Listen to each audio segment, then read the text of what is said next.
앞뒤 사람 인사하겠습니다. 사랑하고 존경하고 감사합니다.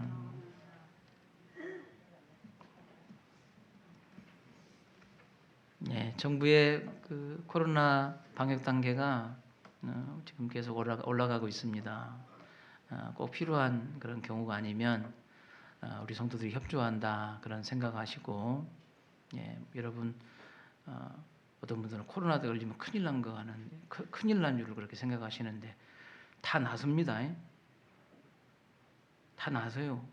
3만 명 이상 걸렸어도 다 나섰어요. 300명이나 겨우 이제 돌아가셨으니까 너무 막 벌벌벌 하지 말아요. 우리가 뭐 한 번 죽지 두 번 죽습니까? 그렇지만 지혜를 가지고 잘 일상을 활용하는 것은 우리의 몫입니다. 특별히 우리 성도들은 우리의 모든 행동들이 다 예수님과 연결되어 있고 교회 공동체와 연결되어 있기 때문에 그게 더 많이 괴롭잖아요. 우리가 여러 가지 만에 하나 일어날 일들을 상상할 때 제일 마음 아픈 것은 교회 걱정이잖아요. 예수님 걱정이고, 그래서 더 지혜롭게 잘 행동하셔서 감염자가 생겨나지 않도록 위해서 기도해 주시고 협조해 주시면 참 좋겠다 하는 생각이 듭니다. 강연자들은 이렇게 이제는 1.5단계에서는 마스크를 착용하고 이렇게 설교를 해야 돼요. 근데 지난주에 우리가 입택 예배 드리면서 제가 가정 예배를 인도했는데 마스크 쓰고 계속 이야기하니까 어지러워요. 그래서 좀 볼상스럽지만 이렇게 보호막을 쳤습니다. 여러분과 저 사이에 이렇게 가로막이 있어서 그래서 좀 되도록이면 정부의 수칙을 잘 따라가자 하는 차원에서 그렇게 했으니까 여러분도 적극적으로 한 주간에도 열심히 살아가셨으면 좋겠다는 생각이 있습니다. 예수님께서 가이사라 빌립보 지역에 제자들과 함께 가셨지요. 그리고 제자들에게 너희는 나를 어떻게 생각하는지 궁금하다. 그래서 물어보셨어요. 너희는 나를 누구라고 하느냐? 이렇게 물어보셨지요. 그때 제자들의 대표격인 베드로가 우리가 잘 아는 말씀, 주는 그리스도시요 살아계신 하나님의 아들입니다.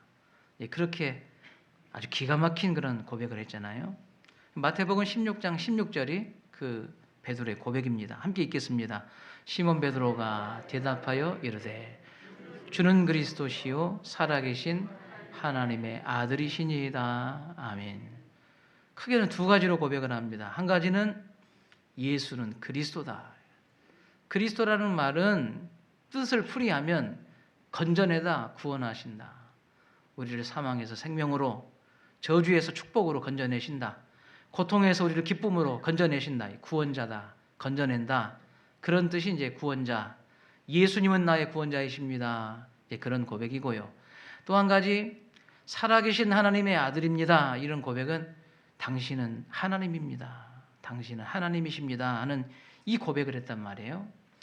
그래서 이 주는 그리스도시요 살아계신 하나님의 아들입니다라고 하는 이 고백을 내 고백으로 알고 이건 나의 고백이다. 이건 내 고백이다. 이렇게 믿고 신앙생활 하는 성도가 진짜 성도입니다. 이 신앙이 분명히 있어야 돼요. 이 베드로의 고백이 아니라 내 고백이어야 돼요. 내가 실제로 인생을 살아보니까 하나님께 예배하고 신앙생활 하고 보니까 예수는 그리스도가 맞다. 예수는 하나님의 아들이 맞다. 이 신앙 고백이 내 고백이 돼야 돼요. 내 이야기해야 돼요. 이런 분명한 신앙이 있는 분이 하나님의 자녀다. 그렇게 말씀드릴 수가 있을 것입니다. 하나님의 자녀는 하나님의 백성이라고 부르기도 하고요. 사망에서 생명으로 옮긴 자라고도 합니다. 우리가 그동안에 계속 말씀을 들어왔지만 생명의 길을 지나간 사람이 바로 이런 신앙을 가진 자다. 그렇게 말씀드릴 수가 있어요. 여러분 주변에 종종 다른 교회 다니는 성도들을 만날 때가 있죠. 우리 교회를 아니라 밖에 나가서 교회 밖에 나가면 다른 교회를 다니는 성도들이 종종 참 많습니다. 참 교회를 오래 다닌 그런 분도 계시고 또 어떤 분들은 장로님, 권사님, 심지어 목사님들도 아마 계실 겁니다. 사실 우리가 그런 분들을 대할 때 더 중요한 것, 교회 다니는 것도 얼마나 복된지 몰라요. 교회를 다니면서 직분 있는 것 얼마나 귀한지 몰라요. 그런데 교회를 오래 다니는 것, 직분이 있는 것, 그것보다 더 중요한 게 있어요. 그것보다 더 귀한 것이 뭐냐? 그분이 생명의 길을 지나갔느냐 하는 거예요. 아무리 교회를 오래 다녀도 직분이 있어도 그분의 신앙이 생명의 길을 지나가는 신앙이 아니면 진짜 신앙인이 아니잖아요. 예. 물론 우리가 함께 사회생활을 하다 보면 저분은 교회를 다닌다고 하는데 왜 말이 저럴까? 저분은 교회를 다닌다고 하는데 왜 일처리를 저렇게 부정적으로 하냐? 죄스럽게 저렇게 하는가? 그런 분들이 아마 계실 거예요. 예, 그런 측면에서 따지면 우리도 다 허물과 실수는 다 있습니다. 여러분도 마찬가지예요. 예. 그런데 저분이 정말 생명의 길을 지나가서 진짜 신앙인인가 아닌가는 한두 번의 말로 결정되는 게 아닙니다. 그분의 인생 전체를 통해서 가까이에서 오랜 시간 동안 그분을 지켜보면서 정말 저분이 생명의 길을 지났는가를 깨달아가면서 우리가 인정이 되는 거예요. 제가 이걸 우리 성도들에게 왜 강조를 드리냐면요, 우리 성도들이 성급하게 결정한 분들이 많아요. 그렇게 따지면 여러분 욕 안 합니까? 예? 욕 안 하셔? 거짓말 안 하셔? 우리도 상황에 따라서 욕도 하고 거짓말도 해요. 근데 입장을 바꿔 나서 어느 분이 내가 다시 교회를 다니지 않은데 무슨 일 하다가 욕이 막 튀어나와가지고 성질이 났어. 근데 그분이 속으로 저 예수 믿는 것도 아니요. 억울해요? 안 억울해요? 나는 억울해. 화가 나면 그럴 수도 있는 것이고, 물론 그것이 잘했다는 게 아니에요. 그러나 저 사람의 신앙이라는 것은 정말 가까이에서 저분의 신앙을 오래 두고 함께 깨달아갈 때 참 좋은 신앙이다, 이렇게 평가해야 그게 겸손한 것이지, 종종 교회를 오래 다니고 본인이 믿음이 좋다고 해서 그렇지 못한 자기보다 좀 더 믿음이 없어 보이는 성도들을 저렇게 신앙생활 하면 안 돼 라고 이야기하는 것은 오히려 성급하고 자칫 잘못하다가는 교만한 사람이 되기도 쉬워요. 예. 그런 평가는 여러분 신앙생활 할 때 참고만 하시고, 예. 오히려 나는 생명의 길을 지나가는 성도로서 하나님 앞에서 올곧은 신앙생활을 해야 되겠다, 예. 그렇게 다짐하시면 좋을 것 같습니다. 마태복음 7장 17절 18절 말씀에 보면 예수님께서 이런 말씀을 하셨습니다. 읽겠습니다. 이와 같이 좋은 나무마다 아름다운 열매를 맺고 못된 나무가 나쁜 열매를 맺나니 좋은 나무가 나쁜 열매를 맺을 수 없고 못된 나무가 아름다운 열매를 맺을 수 없느니라. 아멘. 여러분, 열매가 하루아침에 열든가요? 열매는 다 열리는 과정들이 있잖아요. 짧지 않습니다. 여러분 신앙생활의 열매 또한 하루아침에 느닷없이 손바닥 뒤집듯이 갑자기 뭔가 열매 맺는 게 아니에요. 예, 이런 과정을 거쳐서 좋은 열매 맺는 것입니다. 예외도 아니에요. 저희들도 예외가 아닙니다. 내가 볼 때 다른 교회 성도가 그렇게 진짜 생명의 길을 지나가는 성도인가 하고 우리가 그런 관점에서 그렇게 보는 것처럼 다른 사람들도 나를 그렇게 봐요.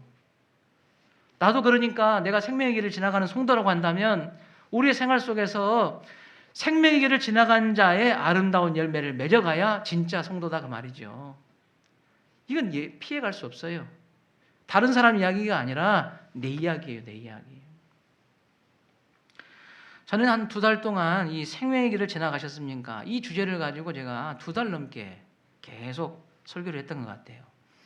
이 정도로 이제 좀 식상할 정도로 계속 강조를 하면 우리 교회 성도들은 적어도 생명의 길을 지나가야 진짜 믿음이라고 하는 생각은 좀 들어가야 합니다. 이게.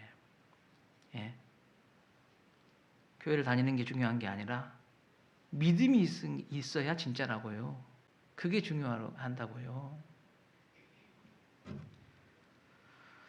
생명의 길을 지나가는 자들은 3가지를 과정을 거쳐서 통과해요. 지나가요. 그 첫 번째 과정이 뭐예요? 믿음이라고 그랬습니다. 믿음. 이 3가지. 믿음, 진정한 회개, 하나님의 역사. 이 3가지. 이 3가지를 가지고 지나가거든요. 그러니까 우리가 생명의 길을 지나간 성도라고 한다면 보편적으로 이 3가지의 이 경험들을 하면서 생명의 길을 지나간단 말이에요. 하나님의 살아계심과 그리고 하나님 앞에서 겸손과 그리고 하나님의 말씀에 대한 절대적인 순종, 이 과정이 생명의 길을 지나가는 성도들에게 분명히 있습니다.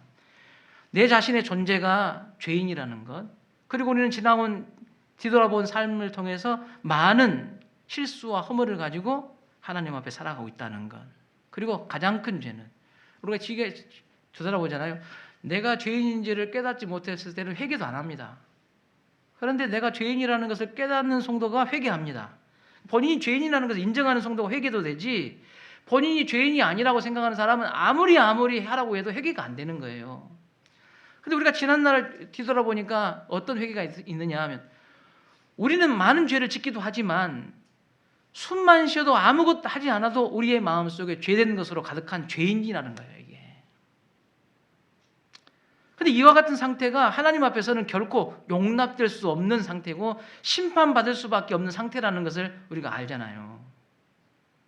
그런데 가장 큰 죄는 내가 죄인인 것을 깨닫고 나니까 또 뒤돌아보면 가장 마음을 아프게 하고 우리의 마음을 무너지게 하는 게 뭐냐면, 그 하나님이 결코 내 인생을 떠나지 않았단 말이에요. 생명의 길을 지나가는 성도들은요, 내가 예수를 믿지 않았을 때도, 아니 세상에서 방황했을 때도 하나님이 그 곁에 계셔서 떠나지 않는 분이라고요. 근데 그걸 알았어요, 몰랐어요? 모르고 산 거예요, 이게. 생명의 길을 지나가는 과정에서 자신이 죄인인 것을 깨닫고 진정한 회개를 통해서 이런 나를 사랑하셔서 떠나지 않으신 하나님을 보이는 거예요, 이제.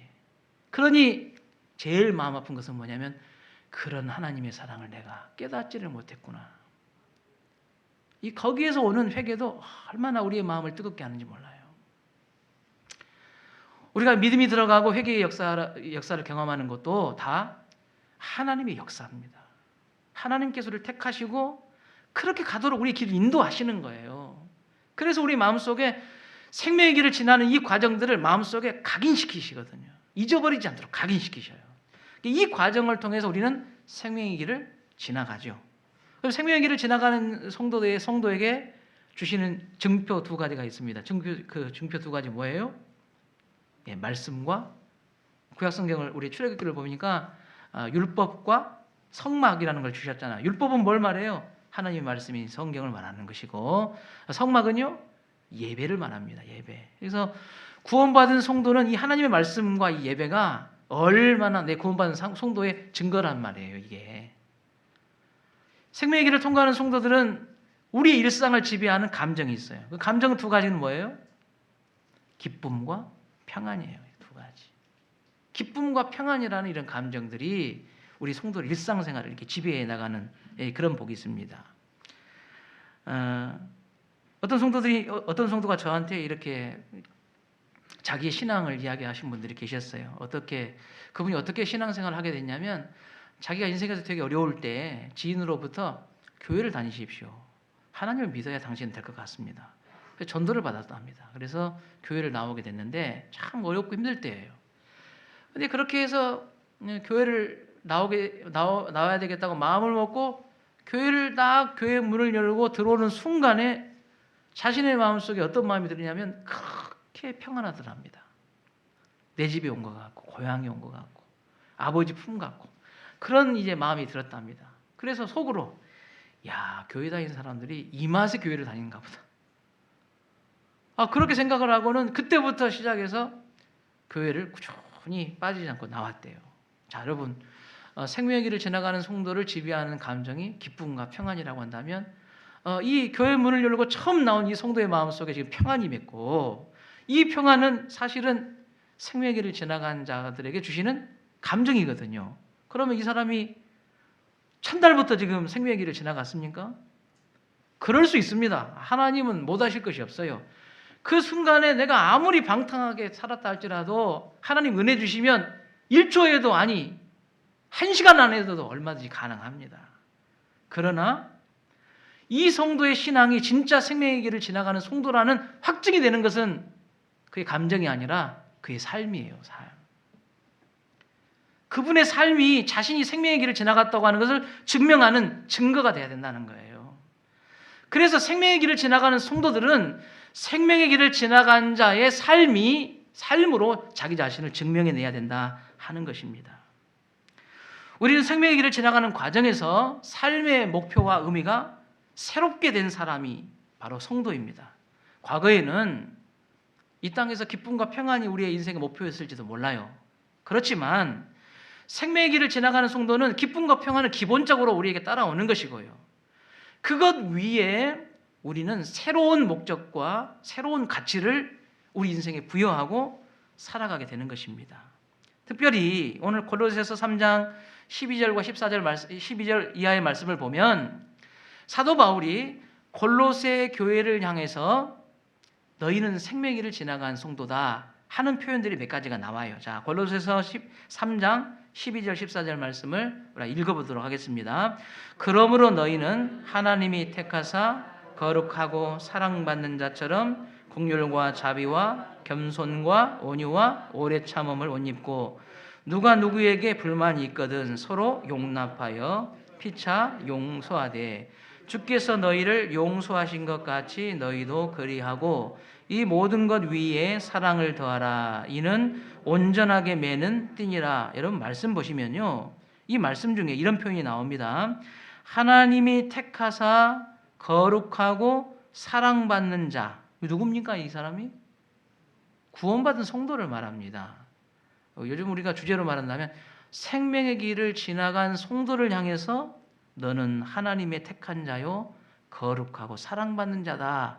그렇게 말했다고요. 그러면 그 이유는 그 다음부터는 이제 너는 생명의 길을 지나간 자인데 너희는 어떻게 무엇의 목적과 가치를 두고 살아갈 것인가에 대해서 쭉 설명하고 있는 말씀이 오늘 12절 이하의 말씀이다. 그렇게 보시면 좋을 것 같아요. 이 12절부터 14절 말씀에서 생명의 길을 지나가는 성도의 생활은 모든 것 위에 사랑을 더하는 생활이다. 사랑하는 것 하는 거예요. 사랑하는 것. 예, 사랑하는 것. 여러분 생명의 길을 지나가는 성도들의 가치를 어디다 둬요? 사랑하는 것. 우리 다니엘 기도회 때 당신은 사랑받기 위해 태어난 사람이라는 이 찬양 가사를 바꿨죠. 어떻게 바꿨어요? 다니엘 기도회 다 안 나오셨는가 보네. 당신은 사랑하기 위해 태어난다. 왜? 이제는 사랑받는 게 우리의 목적과 의미가 아니에요. 구원받은 성도는 사랑하는 것에 목적을 두고 사랑하는 것에 의미를 두는 거다 그 말이죠. 또 오늘 말씀에도 그 말씀이 나와요. 고린도서 3장 12절 14절 말씀에도 14절 제일 뒤에 보시면 이 모든 것 위에 사랑을 더하라. 이는 온전하게 매는 띠니라. 구원받은 성도의 생활 위에는 항상 사랑이 그 위에 덧입혀져 있다. 사랑의 생활을 하는 것이 구원받은 성도의 생활이다. 그렇게 말씀하는 거예요. 이 사랑은 좀 더 세분하면 두 가지로 이야기를 하고 있어요. 사랑 안에는 용서와 사랑이라는 이 두 가지로 쭉 지금 이 말씀에서 나눠놨습니다. 그러면 우리가 용서하고 사랑하는 것이 그리스도인의 신앙입니다. 용서하고 사랑하는 것 그리스도인의 신앙 생활이다 그 말이에요. 근데 이렇게 하려고 하는데 됩니까? 이게 잘 돼요? 마음으로만 손 들어봐요. 마음으로만 손 들어요. 또 손 들면 사진 찍어보니까 내 마음속 용서할 만한 사람 있는 분 계시죠? 손 들어봐요. 그 사람 용서해야 됩니다. 언젠가는 용서하게 될 줄로 믿습니다. 용서해야 여러분 하나님 안에 자유를 누립니다. 용서하셔야 돼. 어떤 분들은 그래 난 용서할 사람이 없는데요. 막 오기를 쥐어짜내봐 막 계속 쥐어짜내봐요. 계속 있어. 용서할 만한 아무것도 아닌 것인데 용서할 만한 사람들이 사실은 우리 살다 보면 있는 일들이 되게 많거든요. 우리는 용서해야 되고 사랑하기를 원하는데 이게 제일 마음처럼 되지 않은 거예요. 그럼 오늘 말씀에서 생명의 길을 지나가는 성도가 용서와 사랑을 우리의 신앙의 표현으로 표현하면서 일상생활을 살아야 되는데 이게 가능하기 위해서는 어떻게 해야 가능하느냐 하고 말씀하시냐면 그리스도의 인격을 입어야 된다 이렇게 말씀하고 있어요. 네 인격 가지고는 안 된다는 거예요. 네 꼬라지 가지고는 안 돼. 네 성품 가지고는 안 돼. 네 배운 대로는 안 되는 거야. 예수 그리스도의 성품을 입어야 이게 가능하다. 이렇게 말씀하시는 거예요. 자, 12절 말씀을 보면 자, 읽겠습니다. 12절 말씀. 그러므로 너희는 하나님이 택하사 거룩하고 사랑받는 자처럼 긍휼과 자비와 겸손과 온유와 오래 참음을 옷 입고. 여기서 긍휼과 자비와 겸손과 온유와 오래 참음으로 이렇게 만든 옷을 입으라는 거예요. 이게 성도가 구원받은 성도 이걸 입으라는 거예요. 근데 여기에서 나오는 긍휼과 자비와 겸손과 온유와 오래 참음이라는 것은 예수 그리스도의 인격을 지금 말하고 있어요. 그럼 한마디로 말하면 뭘 입으라는 거예요? 예수 그리스도의 인격을 입으라는 거예요. 인격을 옷 입어서 그 모습으로 살아가라. 지금 그렇게 말씀하고 있는 것이죠. 우리 주변에서 금연이나 여러분 주변에 금주를 선언하신 분이 계실 겁니다. 얼마나 노력하는지는 몰라요. 노력하는지 몰라요. 금주하려고, 금연하려고. 아마 그 마음으로는 자기가 먹은 마음으로만 이게 가능하다고 한다면 아마 10,000번, 1,000번도 금주, 금연 다 하셨을 거예요. 근데 됩니까? 안 됩니까? 이게 잘 안 됩니다. 예. 이게 쉽지 않아요. 아예 술을 입에 안 대버려야 이런 일이 없지. 담배를 입에 안 대버려야 이 일이 없지. 이게 한번 입을 대서 계속 이걸 담배를 피고 술을 마시다 보면 아무리 마음에서 끊어야 되겠다, 이게 금주 금연한다고 해도 안 됩니다. 이게 잘 안 돼요. 마음은 진짜요, 가짜요? 마음은 진짜요. 숨이 잘 안 쉬어지는데 담배 끊고 싶지. 술 때문에 그냥 막 필름이 끊기는데 자기도 술 끊고 싶은데 돼요, 안 돼요? 잘 안 돼. 왜 안 될까요? 마음의 문제일까요? 어떤 분은 의지가 없어서 그런데 한번 해보시오. 의지가 있는가 없는가. 진짜 담배 끊고 술 끊는 분들 기적이요. 내가 볼 때는 참 대단하신 분이요. 의지만으로 되지 않는다고요. 우리도 마찬가지하지 않을까요? 용서하고 사랑하고 그리스도인으로서 그렇게 살기를 원하는데 잘 안 되는 거예요. 예수님의 마음을 인격으로 막 덧입고 하려는데 잘 안 되는 거예요. 왜 안 돼요? 사실 이것은 마음의 문제가 아니에요. 금주하고 금연하는 것이 마음의 문제가 아니라 사실은 이건 습관의 문제입니다. 습관의 문제. 사실 우리는 용서하기를 원하고 사랑하기를 원하는데 왜 잘 안 되느냐 하면 우리가 생명의 길을 지나가기 전에 우리를 지배하고 있는 습관들이 있어요. 그건 용서와 사랑이 아니에요. 오히려 정죄하고 비판하고 사랑받는 것이 우리의 목적이지 누군가를 용서하거나 누군가를 사랑하는 것이 우리의 습관이 아니라고요. 마음은 예수 그리스도 안에서 변화돼서 그렇지, 이게 아니야. 용서해야 되겠구나. 사랑해야 되겠구나 하고 막 울고 회개하지만 안 되는 이유는 우리의 습관이 이미 용서하지 못하는 습관으로, 사랑하는 습관이 아니라 사랑받는 습관으로 다 길들여져 있기 때문에 잘 안 되는 경우들이 좀 많다 하는 것입니다. 이것이 가능하게 하기 위해서는 우리가 그리스도의 성품, 그 인격을 덧입어야 된다 하고 지금 말씀하고 있어요. 여러분, 용서라는 것 그리스도인들이 용서할 수 있거든요. 저는 생명의 길을 지나가는 성도라고 한다면 여러분 속에는 용서할 수 있는 힘이 있습니다. 저는 그렇게 믿습니다. 그리고 그렇게 돼야 되고. 왜? 우리 안에 예수가 계시는데 예수의 힘과 능력 가지고 용서 못할 사람이 누가 있겠어요? 예? 우리는 용서를 경험할 수 있는 충분한 힘과 능력이 우리 안에 있음을 우리 생명의 길을 지나는 성도들은 믿으시기를 바랍니다. 왜 이게 우리가 가능하냐? 사실 우리가 생명의 길을 지나가는 동안에 우리는 회개를 경험하는데요.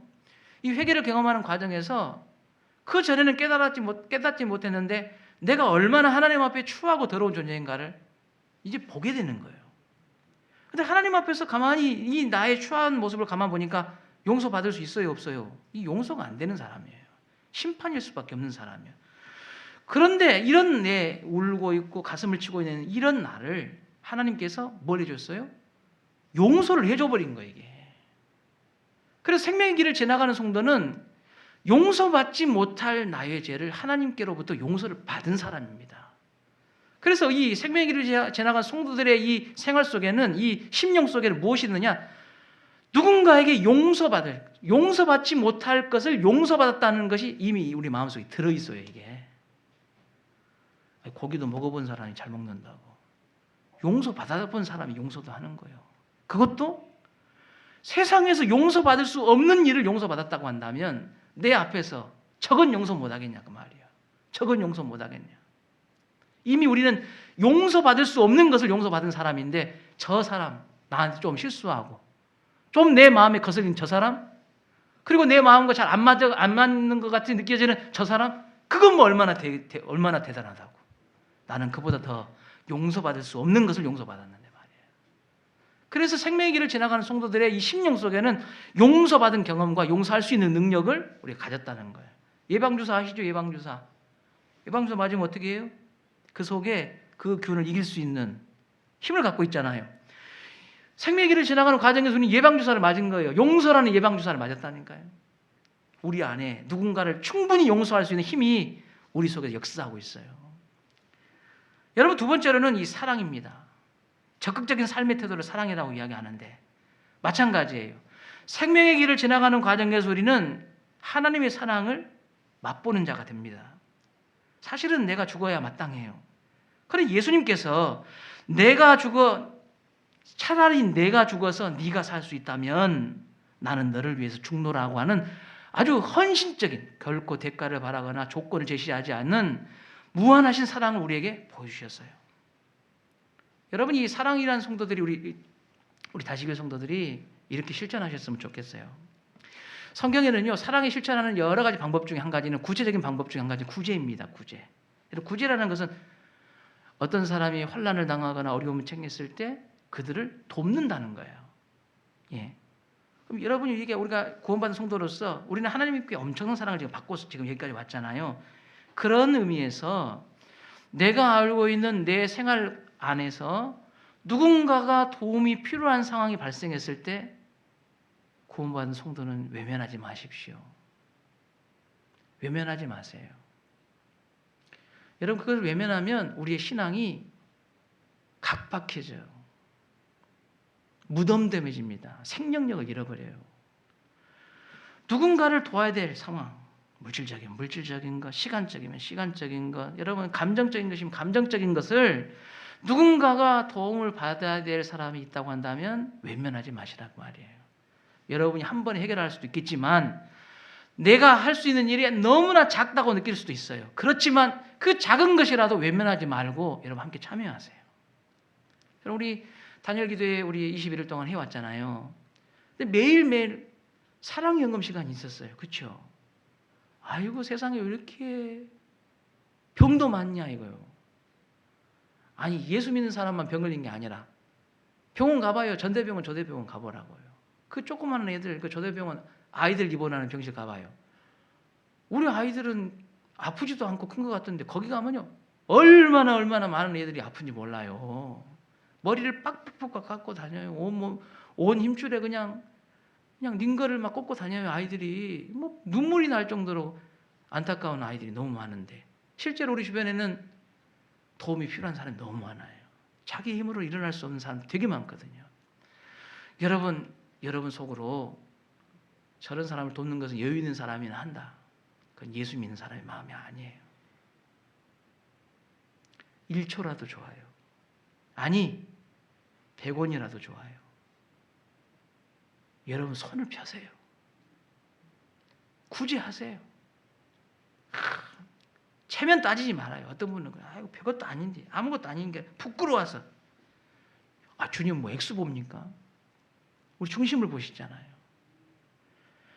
내가 이 생명의 길을 지나가는 성도로서 용서와 사랑이 이미 받은 사람으로서 그것을 하나님께서 우리가 베풀기를 원하시고 그걸 실천하기를 원하실 때 여러분 외면하지 않아야 된다는 거예요.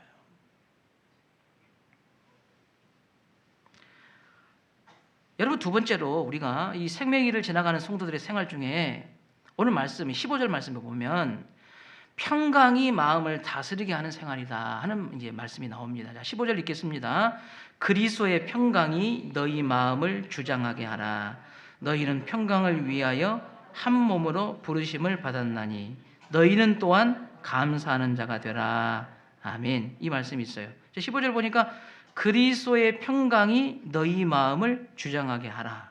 생명의 길을 지나가는 성도는 그리스도의 평강이 너희 마음을 주장하도록 하는 것이에요. 이게 구원받은 성도의 생활이라 그렇게 말씀하시거든요. 이 일을 위하여 부르심을 받았다 그랬어요. 이 일을 위하여 네가 구원받은 거야. 너를 하나님 왜 구원한 줄 알아? 그리스도의 평강이 네 마음을 주장하시도록 하기 위해서 네가 구원받은 거야. 이렇게 지금 말씀하시면서 그리고 또한 감사하는 자가 되라. 이렇게 지금 이어지는 말씀이에요. 이런 평강이라는 말은 성경에서 평화라는 말이나 화평이라는 말, 여러 단어 말로 번역이 됐어요. 그래서 그러나 헬라어 원어에는 에이레네라는 뜻이에요. 그러니까 이 단어에서 평강이라는 말, 평안이라는 말, 화평이라는 말, 평화라는 말 여러 문장으로 이렇게 해석이 된 것이에요. 원 뜻은 에이레네라는 뜻인데 이 뜻은 우리가 잘 아는 샬롬이라는 뜻이에요.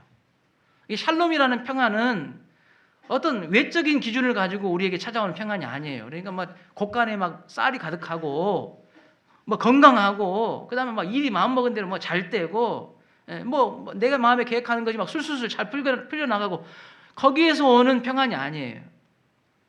이 샬롬의 평안은 어디에서부터 오느냐? 하나님으로부터 와요. 하나님이 내 아버지가 되신다는 거예요. 그분은 졸지도 않아요. 주무시지도 않아요. 나를 떠나지도 않아요. 그분이 항상 내 곁에서 나의 걸음을 인도하신다는 그 하나님으로부터 우리의 평안이 나옵니다. 여기서부터 이 평안이 나오는 것이에요. 하나님께서 왜 우리를 구원하셨습니까? 이 평안을 우리에게 주시려고 예수 그리스도께서 십자가를 짊어지신 것이고 예수님이 부활하신 것이고 승천하신 것이고 다시 오시겠다고 말씀하신 것입니다. 여러분 예수님께서 십자가에 죽기 전에 제자들을 모아놓고 여러 가지 말씀을 많이 하시는 대목들이 성경에 많습니다. 그런데 요한복음 14장 27절 이하의 말씀을 보면 예수님께서 십자가를 지시기 직전에 제자들에게 이런 말씀을 하셨습니다. 함께 읽겠습니다. 평안을 너희에게 끼치노니 곧 나의 평안을 너희에게 주노라. 내가 너희에게 주는 것은 세상이 주는 것과 같이 아니하니라.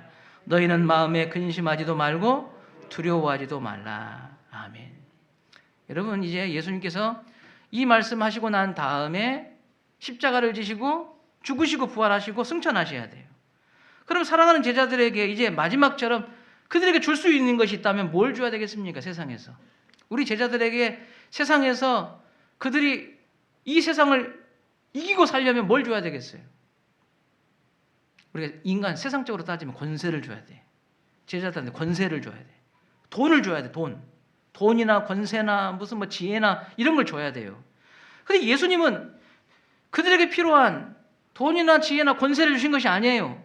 오늘 27절 말씀 보니까 평안을 너에게 준다 이렇게 말씀하셨거든요. 평안을 준다는 거예요. 이 평안은 폭풍이 몰아치는 중에도 예수님께서 그 몰아치는 폭풍 속에 배 속에서도 주무실 수 있는 평안이에요. 여러분 이 평안 어디서부터 나와요? 하나님이 내 아버지라는 것에서부터 나오잖아요. 네. 물론 이 평안을 가진 자가 어려움을 당하기도 합니다. 질병에 시달리기도 해요. 문제 앞에 부딪힐 수도 있습니다. 그러나 여러분 이 평안은 결코 깨뜨려지지 않습니다. 이 평안이 우리의 삶을 역전시켜요. 하나님의 축복을 끌어내리는 축복의 통로가 된단 말이죠. 그래서 이 평안이 있을 때 어떤 어려움도 환난도 괴로움도 이길 수 있는 힘이 이 평안으로부터 나오기 때문에 물질은 지나가면 쓸려가는 거예요. 그러나 이 평안은 쓸려가지가 않잖아요. 그래서 예수님께서는 제자들을 향해서 평안을 말씀하셨다 하는 것입니다. 여러분 이 평안하다 그리고 또 감사라 이렇게 말씀하셨어요. 여러분 그래서 저는 이 말씀을 묵상하면서 이런 생각이 들었어요. 우리에게는 평안과 그리고 감사의 생활은 함께 분리된 게 아니라 연결되어 있다. 연결되어 있다는 거예요. 보세요. 하나님께서 나의 주인이 되시고 목자가 되시고 내 생명의 주관자가 되셔서 나를 떠나지 않고 졸지도 않고 주무지도 않고 모든 길 인도하신다는 거예요. 그럼 여러분 내가 만나는 모든 일에 우리는 뭐 할 수 있어요? 감사할 수 있어요. 감사할 수 있어요. 여러분 이 감사가 끊임없이 내 형편으로 딱 놓고 보면 감사할 수 없는 형편이거든요. 뭐 어떻게 그렇게 할 수 있는 형편이 아니에요. 그런데도 막 감사하는 거. 왜? 이 형편조차도 하나님이 함께 하심으로 주시는 것이라고 믿는다면 또다시 감사가 되면 여전히 하나님의 능력이 우리를 지배하셔서 평안을 주신단 말이에요. 그래서 이 평안과 감사는 분리된 게 아니라 연결되어 있는 거예요. 연결되어 있는 거. 여러분 디모데전서 6장 7절과 8절 말씀을 여러분 보십시다. 함께 읽겠습니다. 우리가 세상에 아무것도 가지고 온 것이 없음에 또한 아무것도 가지고 가지 못하리니 우리가 먹을 것과 입을 것이 있은즉 족한 줄로 알 것이니라. 여러분 아무것도 가지고 온 것도 없고 아무것도 가지고 갈 것이 없는데 그 과정에 먹을 것과 입을 것이 있어요. 이 먹을 것과 입을 것은 하나님으로부터 공급되는 것이잖아요. 족한 줄 알라. 그 말은 무슨 뜻이겠어요? 감사해라 이 말이에요. 감사해라. 감사해라. 여러분 성도가 감사가 약해지면 평안도 약해지더라고요. 예. 감사가 약해지니까 막 불안해요. 이렇게. 근데 감사가 살아나면 평안이요. 막 힘이 있어요. 이게. 감사와 평안은 서로 연결되어 있는 거예요.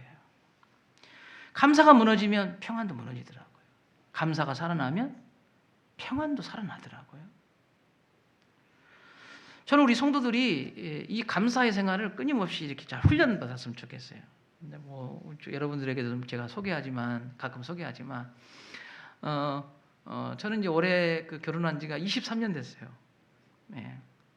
뭐 30대까지 보이지만 제가 일찍 결혼을 해서 벌써 23년이 됐습니다. 제가. 너무 오래 웃으시면 비웃는 것처럼 들리니까 23년이 됐어요. 그래서 결혼할 때 저희 아내하고 제가 약속한 게 있어요. 둘이 뭔 약속을 했느냐 하면 결혼 그 횟수만큼 우리가 감사헌금을 하자. 결혼 기념일 때. 그래서 1년 차는 10,000원, 2년 차는 20,000원. 그 아무것도 아니요. 통닭 한번 안 먹으면 돼버려. 근데 23년이나 돼버렸네. 아주 올해 결혼기념 감사헌금을 23만 원 했습니다. 나 30년 될까 걱정이네 내가. 농담이고. 그래서 사실은 이렇게 해년마다 항상 이렇게 결혼기념일 때 이제 이렇게 횟수가 쌓이는 세월이 많은 만큼 그만큼 서로 친구 같기도 하고 애인 같기도 하고 부모 같기도 하고 이런 마음으로 살잖아요. 서로 사랑하면서 너무 감사해서 우리의 신앙을 고백했으면 좋겠다 해요. 그래서 저희 집에는요 결혼기념 감사 돼지가 있습니다. 돼지. 결혼기념 감사헌금 돼지가 있어요. 그래서 돼지가 튼실한 걸로 하나 준비해가지고 틈만 있으면 거기다 돈을 꽂아 넣습니다. 이렇게 500원, 1,000원 막 집어넣어요. 이렇게. 기분 좋을 때는 10,000원 막 집어넣어요. 그리고 언제 트느냐? 10월 3일 전날, 우리는 10월 3일 결혼기념일이에요. 10월 3일 전날 파티를 합니다. 배를 찢어가지고. 그래서 어떨 때는 막 넘칠 때도 있지만 어떨 때는 부족할 때도 있어요. 그러면 채워 넣어라. 또 주님이 이것밖에 안 모아주셨네요. 그러니까 내는 게 아니고 끝까지 23만 원을 맞춥니다. 이게. 제가 그걸 하면서 느끼는 점이 있어요.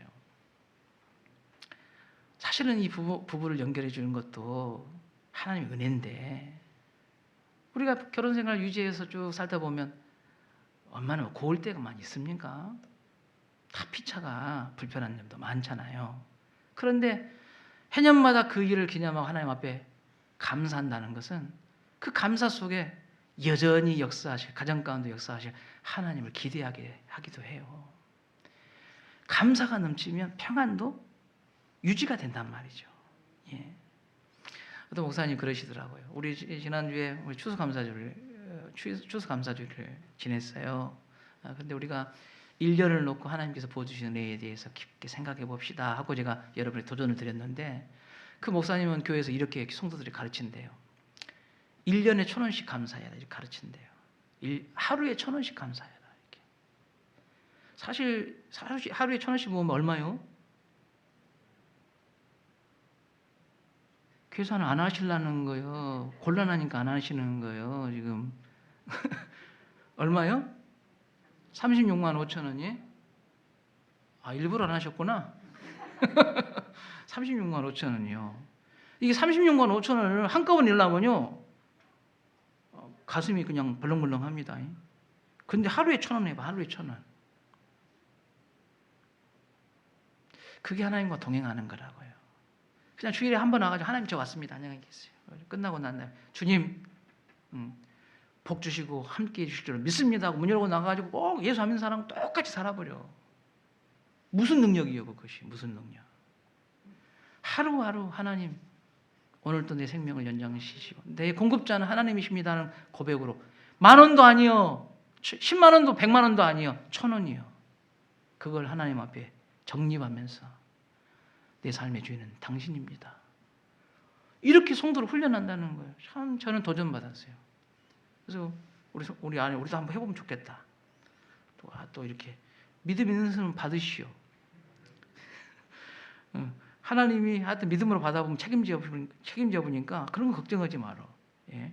그렇게 했다는 거예요. 참 우리 일상에 감사할 게 되게 많은데 믿음이 약해지면 감사도 약해지고 그 감사가 약해지면 여전히 불안과 염려 속에 천정긍긍하며 살 수밖에 없는구나. 하나님은 그래서 평안과 감사를 서로 연결해 놓았구나. 참 그런 생각이 들었어요. 에베소서 4장 26절 27절 말씀 읽어보십시다. 읽겠습니다. 분을 내어도 죄를 짓지 말며 해가 지도록 부음을 품지 말고 마귀에게 틈을 주지 말라. 여러분 좀 내가 해야 될 일은 뭐예요? 여기에서 이 말씀에 내가 해야 될 일?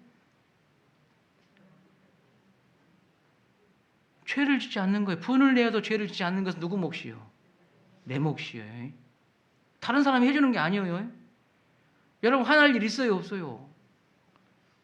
화날 일 있는데 누구든 사람이라 감정이 있어서 화를 낼 수 있는 일이 생겨요. 그런데 그리스도인은 죄를 짓지 말라 이거예요. 범위가 딱 정해져 있어. 죄 짓지 마라. 결국 죄를 짓게 하는 건 다른 사람이 아니야. 나요, 나. 내 몫이에요, 내 몫. 또 보세요. 해가 지도록 분을 품지 말라. 누구 몫이요? 저 사람은 여전히 깝죽대는 거예요. 앞에서 알짱거리고. 근데 해가 넘어가지 않도록 분을 품지 않는 것은 누구 몫이에요? 내 몫이에요. 그건 내 몫이에요. 이건 내가 해야 될 일입니다. 그런데 이 내가 해야 될 일들이 무너지기 시작하면 뭘 한다고요? 오늘 말씀 보니까 마귀가 틈을 타본다는 거예요. 그걸. 마귀가 틈을 타버린대. 그 틈을 헤집고 들어와서 그것을 무너뜨려 버린다는 거예요. 저는 감사나 평안도 마찬가지라고 생각해요. 끊임없이 감사하고 끊임없이 평안을 유지하는 것을 우리가 내 힘과 노력을 가지고 끊임없이 하나님과 함께 이 일을 만들어내야 돼요. 이것이 무너지기 시작하면 어느 순간인가 평안과 감사의 틈을 타고 여러분 마귀가 들어와서 역사해버려요. 여러분 구원받은 성도는 온전한 평안을 유지할 수 있어요. 우리 속에 생명의 길을 지나가는 과정에 하나님이 그냥 우리를 그냥 지나가게 하신 것이 아니라고요. 용서와 사랑할 수 있는 존재로 그리고 평안을 옷 입을 수 있는 존재로 우리를 만들어 놓으셨어요. 사랑하는 우리 다시교회 성도 여러분, 우리가 생명의 길을 지나가는 성도이고 그런 신앙의 길을 바란다고 한다면 우리의 생활 속에서 구체적으로 용서와 사랑을 증명해내시는 성도들이 되시기 바랍니다. 분을 내어도 죄를 짓지 말며 해가 지도록 부음을 품지 말고 마귀에게 틈을 주지 말라. 이건 우리의 몫이지 다른 사람의 몫이 아니에요. 평강의 마음을 다스리도록 하시는 우리 성도들이 되십시오. 저는 우리 성도들이 다시 지역뿐만이 아니라 그 지역을 넘어가서 누군가가 내가 다시교회 다니는 성도요. 다 알아요. 그분도 알아. 근데 그분이 나를 볼 때 정말 믿음 있는 사람이다. 진짜 저 사람은 생명의 길을 지나간 자가 확실하다. 삶으로 우리 성도들이 증명해내는 성도들이 됐으면 좋겠어요. 이런 강한 믿음이 우리 교회 위에 우리 성도들 위에 함께 하시기를 주의 이름으로 축원합니다. 하나님 우리 일상을 주님 앞에 올려드리게 하여 주옵소서. 예배 시간에만 찬양 시간에만 기도 시간에만 주님 앞에 올려드리는 것이 아니라 내 삶 전체를 주님 앞에 올려드릴 수 있는 성도가 되게 하옵소서. 내 말이 기도요. 내 감정이 주님의 감정이요. 주님 내가 계획하는 모든 일들이 하나님의 영광을 드러내는 것임을 주님 우리가 잊어버리지 않도록 주님 역사하여 주옵소서. 주님, 우리가 그리스도인으로서 세상에 빛을 비출 때 그 빛을 보고 빛으로 나온다고 하셨사오니 영혼 구원의 축복의 도구로 우리를 쓰임받게 하여 주옵소서. 가정 안에 그 빛이 드러나게 하시고 직장 안에서, 사회 안에서 그 빛이 드러나게 하여 주옵소서. 예수님 거룩하신 이름으로 기도드리옵나이다. 아멘. 다 같이 자리에서 일어나셔서 찬양하겠습니다. 주신 말씀 붙잡고 기도하는 마음으로 찬양하겠습니다.